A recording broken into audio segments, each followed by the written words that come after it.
اگر دو مسلمانوں کی تلواریں نکل جائیں آپس تو آپ نے فرمایا قاتل بھی جہنم میں مقتول بھی جہنم، اس لیے دونوں کی نیت ایک دوسرے کو قتل کرنے کی تھی، دونوں جہنم دونوں قاتل۔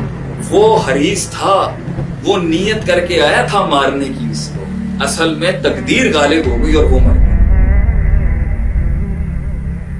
اللہ کے نبی صلی اللہ علیہ وسلم نے فرمایا اذا التقى المسلمان بسيفهما فالقاتل والمقتول في النار، اگر دو مسلمانوں کی تلواریں نکل جائیں آپس تو آپ نے فرمایا قاتل بھی جہنم میں مقتول بھی جہنم۔ فسئل، تو سوال کیا کسی نے، فسئل یا رسول اللہ، اے اللہ کے نبی صلی اللہ علیہ وسلم، هذا القاتل، قاتل جائے گا جہنم میں، یہ تو سمجھ میں آتا ہے، فما بال المقتول، why is the one who's murdered going into جہنم؟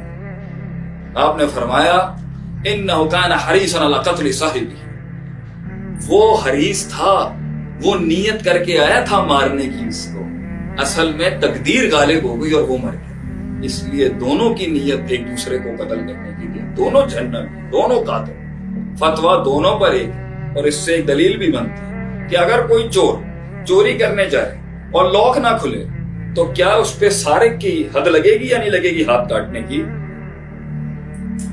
So what we say is کہ اگر دل میں خیال ہے اور وہ گزر جائے تو اللہ کہتا ہے لا یکلف اللہ نفسا الا وسعها، مگر انسان نے پورا پروسیس کر دیا اور تقدیر غالب آ گئی تو حد لگے گی اس کے اوپر، he will be punished in the court of law۔ کیوں؟ وہ تو ایک ویسے تیرا ہینڈ نہیں چلا، سارا کام تو نے کر لیا، اب تجھے کیسے ہم ایگزمپٹ کر سکتے ہیں؟ تو خیال میں، ہم میں، عزم میں اور قصد میں اور ایکٹ پروڈکشن میں بہت فرق ہوتا ہے۔ جو خیال ہی رہا وہ خیال پہ اللہ نہیں گناہ دیتا کسی، مگر وہ نیت جو پوری ابھر کے سامنے آ گئی مگر چابی صحیح نہیں لایا اس دن، تو you are going to be convicted for robbery, you are going to be convicted for being a bandit. That's the whole thing all about اخلاص۔